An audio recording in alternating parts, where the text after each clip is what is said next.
Hello, everybody, and welcome to our FALA Connect Live, July 1st of 2026. We thank you for joining. We got an exciting speaker with great knowledge of our water when we have mold and liability. So we're going to get to our speakers in just a moment. But first, I want to welcome you and tell you a little bit about us. Next slide, please. Florida Assisted Living Association, commonly known as FALA. We are the largest and longest established assisted living association, well over 33 years now. FALA has been providing advocacy, education, and regulatory support to our members just that long. It doesn't seem that long, but time really passes. And our association was formed by industry professionals to represent and serve the assisted living industry. Next, please. This is our team. We have myself and Tammy, Anna, Mary, and Emily. We are, as my husband called, we are the mighty women that runs FALA. Without us, I don't know what in the world they would do, but I'm sure they'll figure out something. Next, please. There are ways to get involved with the association, not just to be a member. That doesn't really enhance you as an industry leader, but you can participate in our local chapters. There are support roles, there are leadership positions. You can even present at chapters, and there are sponsorship opportunities at our chapters all over Florida. So you can go to our website at www.fala.org and look at our chapter dates and times for our meetings.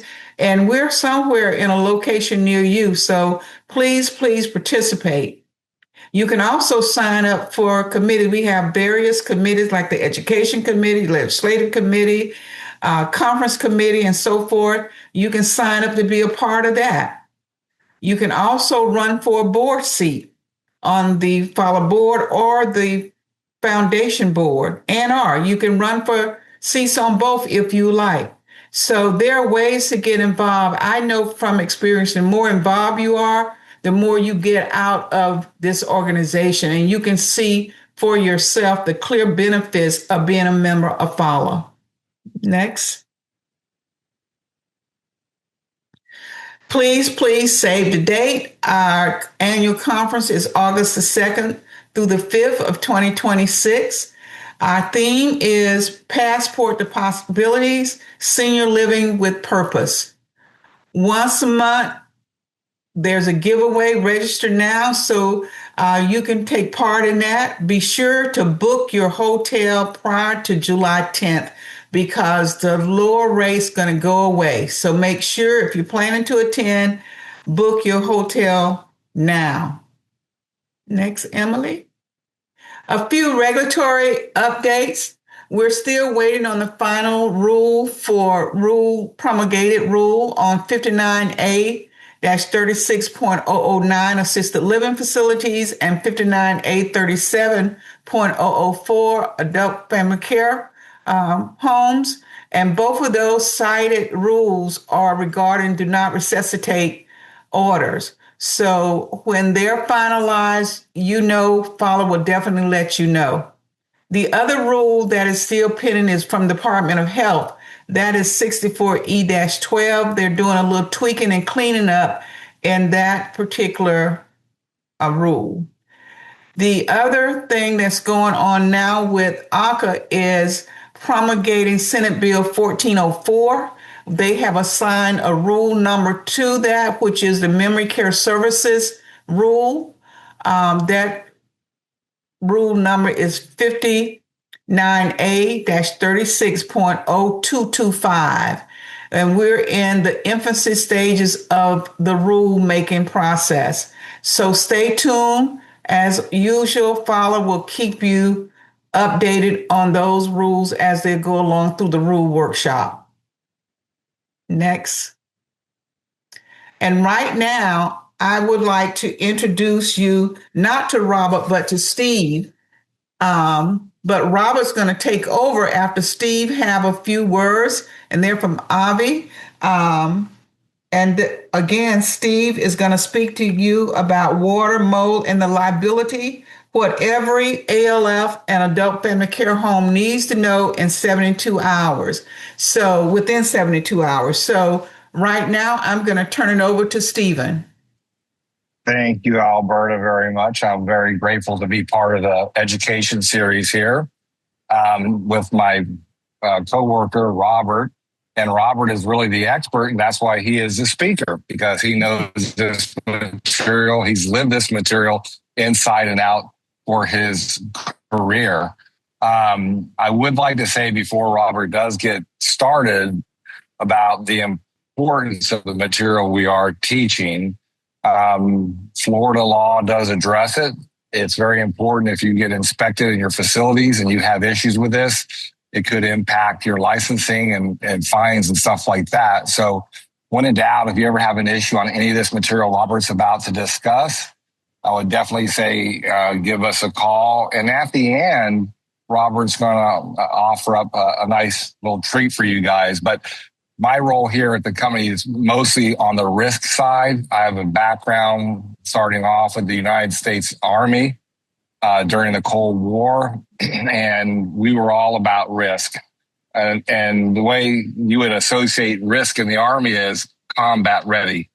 You know, you had to be ready to do your mission. And you guys, each and every morning you wake up, you have to be ready to do your missions at your facilities and your adult care homes, because you're serving your residents, and it's absolutely critical that you're able to have everything functioning as it should be.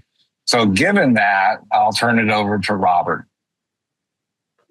All righty. How's everyone doing today? I'm going to go ahead and share my screen here real quick. All righty. So my name's Robert Watkins. I'm the Senior Account Executive here at Avid Restoration. My background is in project management, running large loss restoration jobs all around the country. And I've been in restoration for quite a few years now, and I just seen a lot of uneducated facilities and maintenance teams, to people in charge of the buildings. And in return, I also seen a lot of fraud in restoration where they come in and take advantage of a place and the job costs way more than it should. So I kind of studied this stuff, lived it, of course, like Stephen said, and seen a lot of the areas where I think people are being taken advantage of. And so I created a lunch and learn class that I started going around teaching facilities how to handle small jobs on their own inside their facility and how to oversee a contractor working on their site. So this will be an overview of that today. And it's also, all of these things are very crucial in the first 72 hours to prevent the loss from growing larger, becoming more of a problem, more expensive to resolve. So I'm going to go ahead and I'm going to tell you guys a story. I was in a senior living facility. There was a flood on the second floor. And of course, it went down to the first floor. It was only 2 units affected, and we identified all the moisture, got all of our readings, flare camera images, and presented them, started to set up our equipment. And someone came in and basically told us to stop on the first floor, that this area isn't wet. It's not where the flood happened. And I, showed the documentation and proved the water was there, but they were touching the walls, saying they weren't wet with their hands. And in result, they made us pull out the equipment. So what would have been a, $3,000 to $6,000 dry out turned into them demoing this entire unit, and upwards of $40,000 to demo and replace everything in the unit. So I started teaching this stuff here. So who Avid is, we're commercial plumbing and restoration. We focused on senior living since 2017. We work a lot in risk prevention, help prevent problems, identifying problems before they become a problem. And then we are big believers in business resilience to keep you guys up and running at all times. And why this stuff matters to senior living facilities, obviously, resident safety, regulatory exposure, dealing with ACA, that puts just a little bit more pressure on us when we're working in these facilities. Also, with you guys running the facilities, business interruption obviously is a big deal in a senior living facility, especially if residents got to be removed. So we do everything we can to ensure we're only moving people if it's absolutely necessary. Insurance scrutiny is increasing, of course. So my wife is also an adjuster for USAA, and I get to hear, she's a property adjuster, so I get to hear her horror stories and stuff she sees every day out here. And I've put all that in here as well. So in the first 72 hours, this is where most of your water damage is going to be identified. It's important that, they get on site. There's a moisture mapping team starting to evaluate the site, see if the water, traveled outside of that area, get the source to stop putting out water, of course. And getting the environment stabilized is a big deal with minimal dehumidification just to prevent the mold growth. This is something that we have to do in the first 72 hours. Some facilities will put machines and keep them in their buildings so they can go out and stabilize, smaller things, or even a whole unit. If they had, 2 dehumidifiers, could do a 1,200 square foot unit, no problem.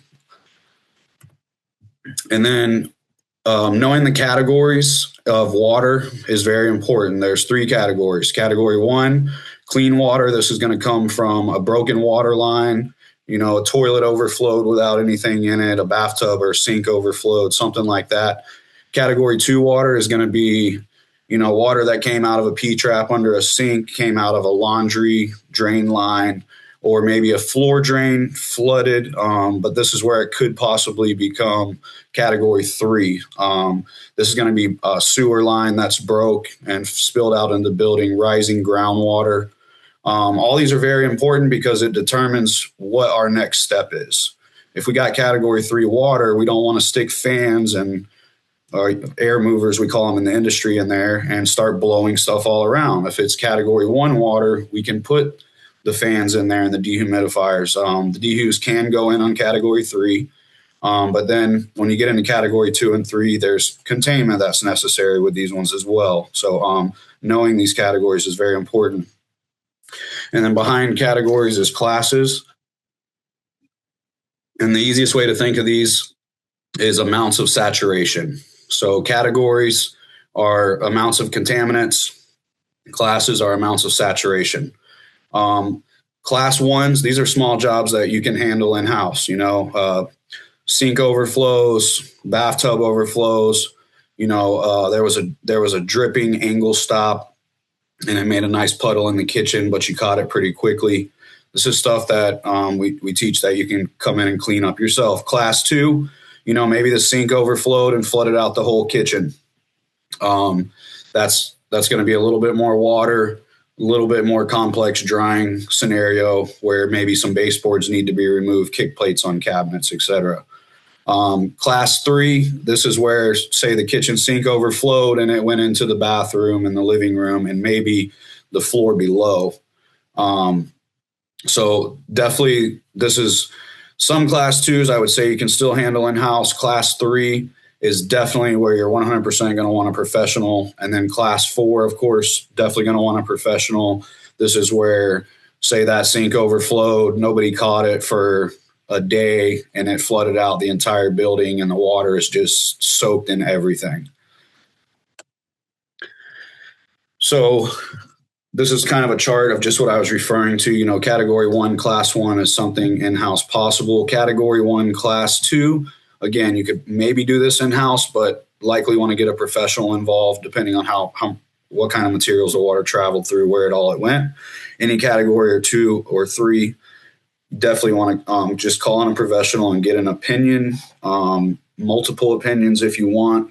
But if you got a good working relationship with your contractor before these things happen, that's who you want to use, is the person you have a relationship with. I see a lot of people get they get caught in the moment and they go on Google and they just call whoever they can. Not a bad thing. There's a lot of businesses on there, but I highly recommend setting down and vetting your contractor, getting to know them. I mean, if you got to go look at one of their projects sometime, find out as much as you can about how they operate, how they work. Big deal. So why drying fails? So there's typically not enough equipment. We see this a lot with properties trying to do it themselves. They just don't got the right size dehues in there and the proper air movement going on. And they're wondering why it's taking so long or it's not drying. Equipment placement is also a big deal. I see this one with professionals as well. Big companies that they just come in and throw the fans and the dehues all over the place. The fans need to be certain measurements and blowing in a certain direction to create a cyclone. So this is a big deal. And then no humidity controls.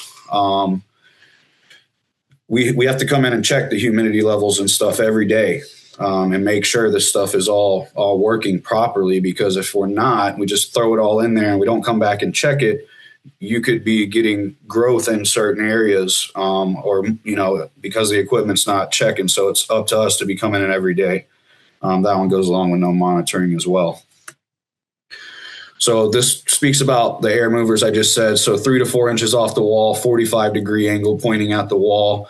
Spacing is going to be 6 to 10 feet on commercial units. If you got smaller ones, use 4 to 6 feet. So if you're just using, a heavy fan or something like that, keep them a little closer together. The dehu is going to create the surface evaporation, and these fans are going to help grab the water off the wall, get it airborne, and go through the dehumidifier and remove it out. You guys can buy these things at Home Depot. I suggest, a facility has a good 6 to 10 of these if they can, because at the end of the day, it'll save you a lot of money dealing with these taking care of these small jobs in-house. The dehumidifiers, stay away from the little white ones that have the bucket of water inside of them and stuff. You want to get you an industrial dehumidifier. Feel free to get with me after this. We'll put my contact information up, but I also have a gentleman that sells this equipment and repairs it, which it's really hard to find people that repair this stuff. Not many people work on it, but I have a local guy in the Tampa Bay area. He can get it across Florida. He can work on it across Florida. And the goal is to get the relative humidity down under 50, 60%. If you're up above 70, which is common after a loss, this is where you're susceptible to mold growth. And we got to get it down quick as possible. So dehumidification, your AC in your building can help with that as well. But typically you do need the dehus in there. What good looks like I mentioned before, you got enough fans, proper spacing, the dehumidifier is present, typically in the center of the room is the best place to put the dehu. And then airflow direction, like I said, creating a cyclone blowing into the room. These air movers, you can also point them up at the ceiling. We can lay flat plastic tubing around them and tape it and blow them into a crawl space or a hole in the ceiling as well if we have to dry out an area up there. Again, same kind of things you guys can do in your facility. Drying without data is guessing. This is what I referred to about the moisture mapping teams. Big red flag. If a company comes and offloads a bunch of equipment in your building and they say, we'll see you in a couple days, I'd be concerned. They should be there every day monitoring not only their equipment, the humidity in the air, there's the humidity and temperature outside the building as well, because that's going to affect how the inside is.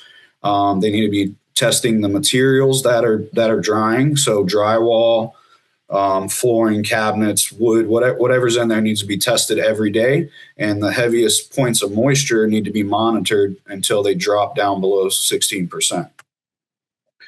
So moisture mapping, this is another thing we teach.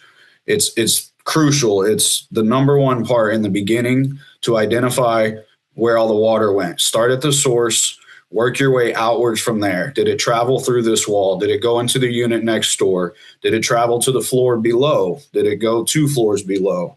You have to take all this in consideration. It's water. It's going to get in every crack and crevice. And the best way to do this, if it's not a ton of water and you're dripping for hours or days or weeks, is a FLIR imaging camera, which we all carry. We can come in and identify it pretty quickly for you guys. But you can also buy a cheap one and keep at your facility for $400 or $500. If you have issues commonly, I would highly recommend it.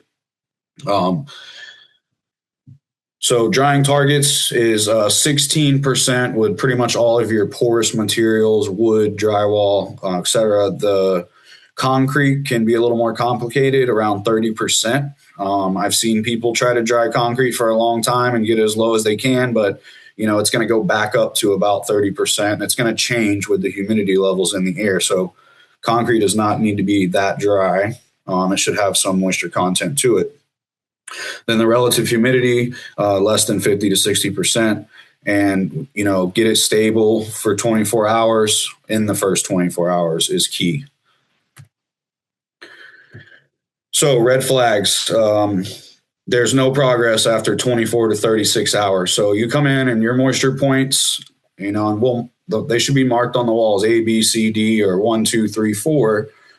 They need to monitor them and, write it on tape on the wall. If they're not dropping, they're just staying the same, there's something's not right. And then you need to look at your humidity levels and your grains per pound, your GPP and, water molecules in the air and see, is it not even working? You need to add more dehumidification, possibly some more air movement to bring it up. And if you're losing time, you need to add more to gain your time back up.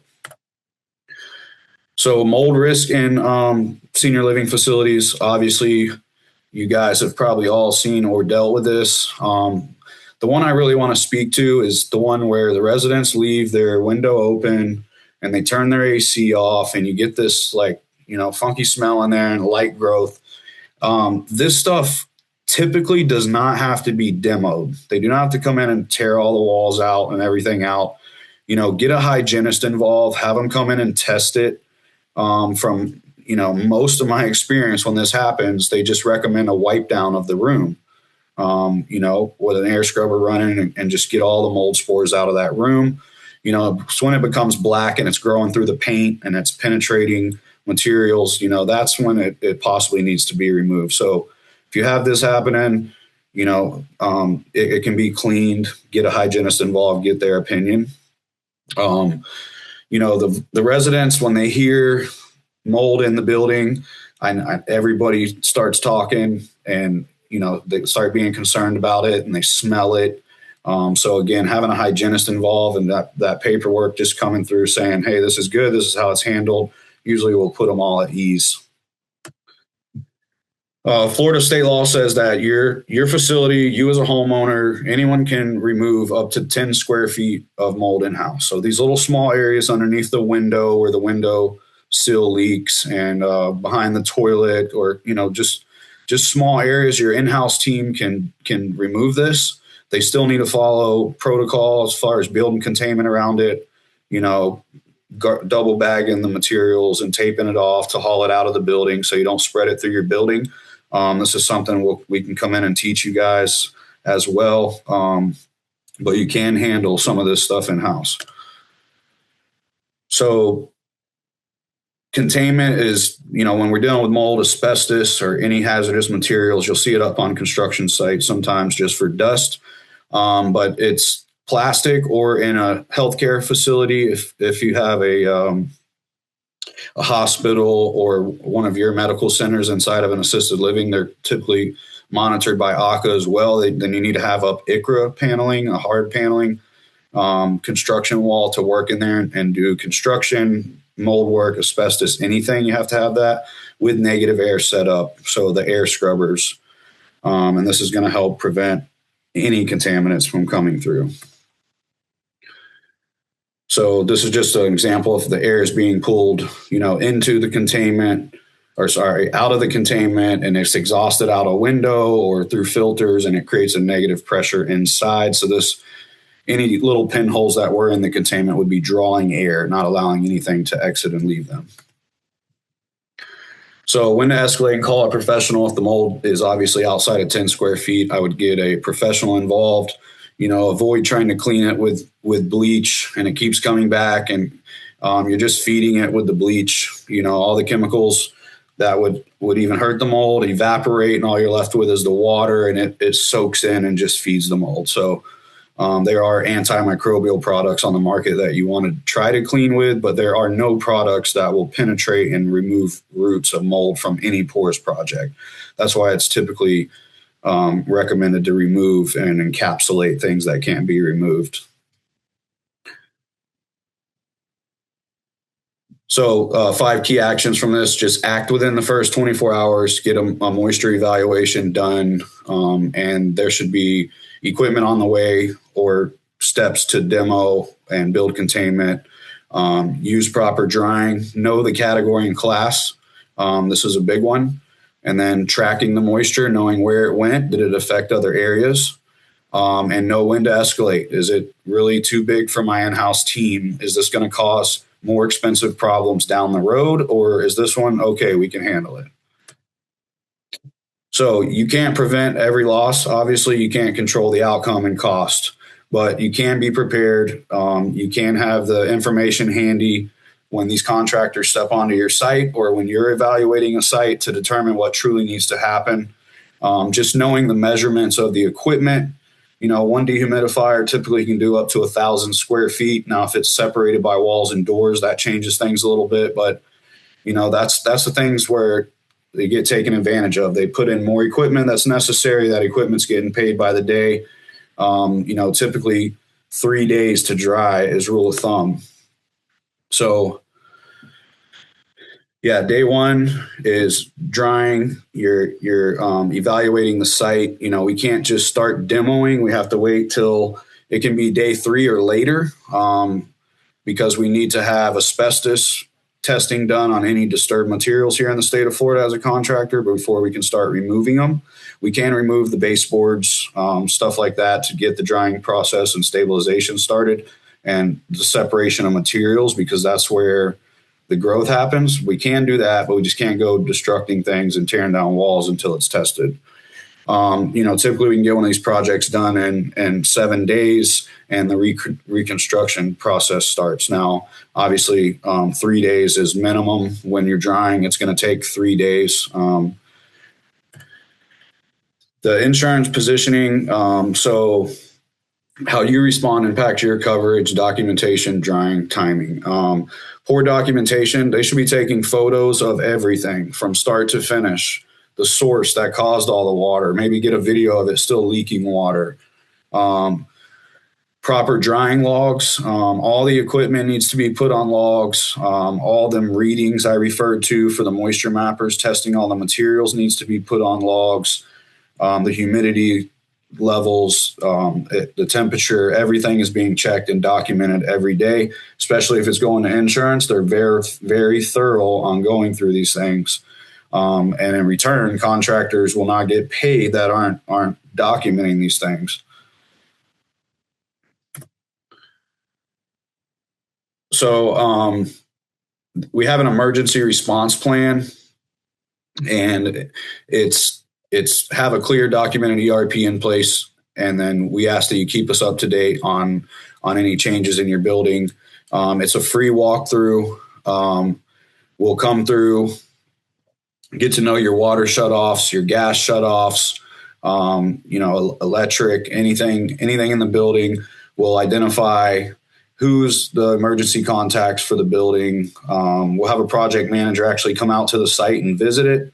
That would be the project manager that would respond to that property if there was ever a loss. They'll look at things like where do we park, look at access, so we can have a game plan in place for your facility. Again, something free that we offer to facilities.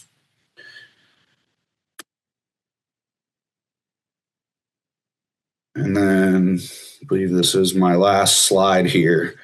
So I'll just leave that up there. And I'm going to go through this real quick. So as you know, every assisted living facility is required to maintain an emergency response plan. We would like to help strengthen those efforts by offering a restoration emergency response plan designated to complement your existing plan and help your facility recover more quickly following a water, fire, storm, or other property-related emergency.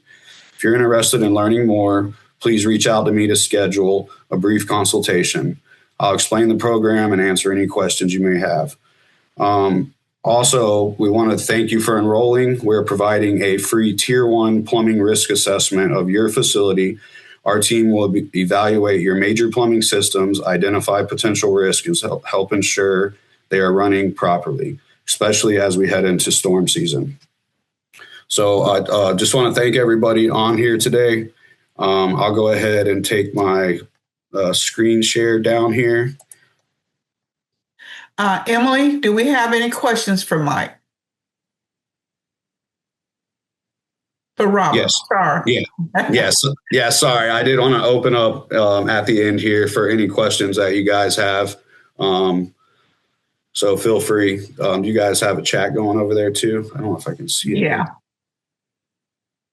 Emily, you're Mike. Okay, there you go. Sorry, I couldn't find it. I was like, where did it go on my screen? There aren't any questions yet, but feel free to put those in the chat if you have them. You can use the Q&A, do whichever you prefer.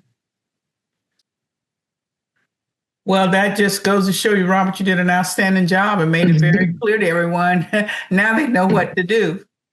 Well, I'd like to add just something real quick, because I know sometimes, when you're being presented something that's not in your field, and you've got a million other things that are going on, that you're like, oh my gosh, there's just one more thing. But this is important stuff.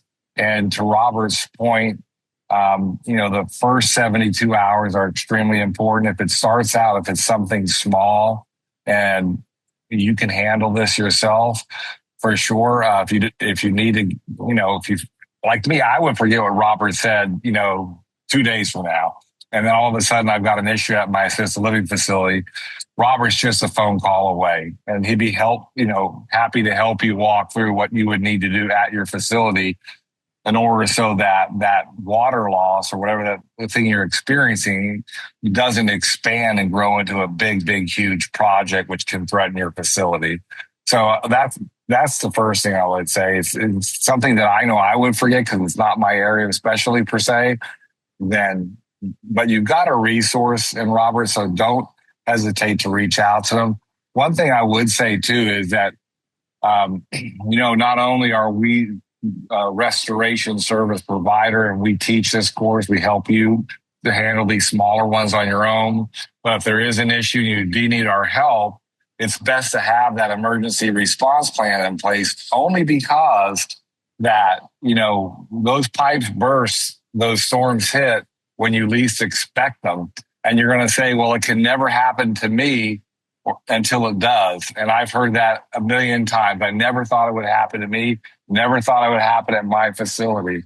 So the emergency response plans are great. We get out there and locate those things. But one of the other services that we do have, and this goes to the risk side, is we are commercial plumbers. And so we do offer basically a plumbing risk analysis as well, so that if you're going to do an emergency response plan with us, we could throw that in there. There's no charge for a basic plumbing risk analysis where we look at all of your systems to make sure they're functioning properly so that, they're not going to fail on you and lead to bigger disaster problems. So if that is something that you definitely want to take advantage of, no cost to it. And you might even say like, hey, Stephen, we've got 5 other restoration companies that are members of FALA. Some of them we have an emergency response plan with. And I would say that's fantastic.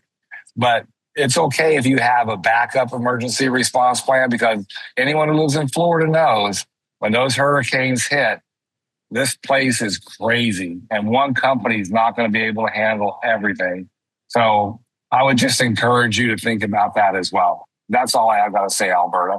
Okay. Stephen, if I could add one thing, Alberta. Oh, absolutely. Yeah. So, just as Stephen mentioned that, I thought about it. I normally talk to this a little bit, but I'm not looking for you guys to obviously call us and get all your emergency response plans. We would love to help you out if you need one, but go out and get 3 of them. Get 3 different companies that you feel comfortable with and have a relationship with. So when stuff hits the fan, you have multiple people, because I've seen ourselves and I've seen a lot of other companies get so overwhelmed during them hurricanes that they couldn't get to people. So that's why we started doing the ERP, and our ERP clients get priority service over anyone else that calls because they took the time to sit down and be prepared.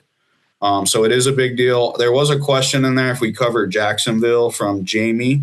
We do cover Jacksonville. We go nationwide for large loss. We'll cover the state of Florida for almost any loss with restoration. We do go plumbing. We stay the Tampa Bay area for service, but we'll travel the state for plumbing as well.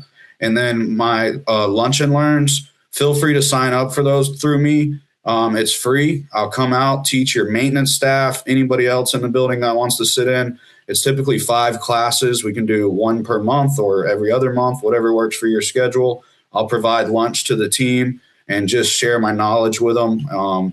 It is a lot more thorough than what I just went through with you. I get, each class is broken down into 1 moisture mapping, 1 equipment placement, 1 containment, 1 mold removal. So we have all kind. We have USF is interested in this. We do other medical facilities, but it really helps the maintenance teams just understand what they're dealing with, and in return, they can oversee people working and then handle these small things themselves as well. Okay, very good. A lot of resource right here. Resource information group, all the attendees. Any other questions out there? We did have one come up in the Q&A. Anya and I, sorry if I'm saying it wrong. She asked, how can I get a free assessment for my facility? Yes. The last slide, my contact information was up there. I could share it again real quick if that's okay, and just leave it up for 10 seconds or something. Yeah. Is that okay? Yeah, I'll check.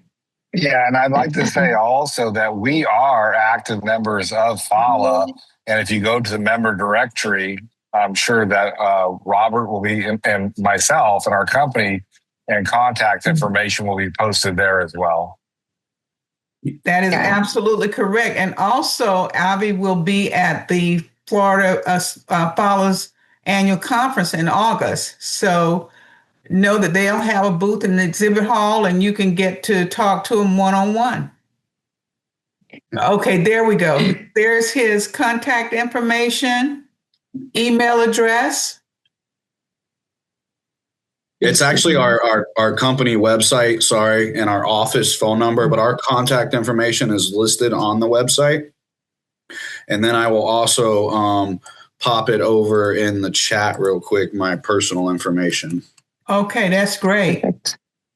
I can include that in the email I sent with the survey after, so everyone will have it. Okay. Oh, I hit enter.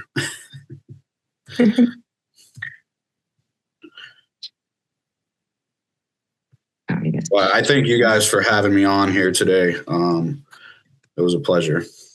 We thank you for your time and accepting the invitation to be on. Very good information. And I tell you, we had very good attendance for this. So we might call upon you again for one of our trainings here. Hey, we're here to help however we can, wherever we can. Definitely always looking to get involved. This is me and Steven are lucky enough to get out here and do this stuff every day and do whatever we can. So we're always available. Fantastic. Before our attendees leave, I'm going to turn it to Emily for a second for the drawing for a gift card of $100. Yes.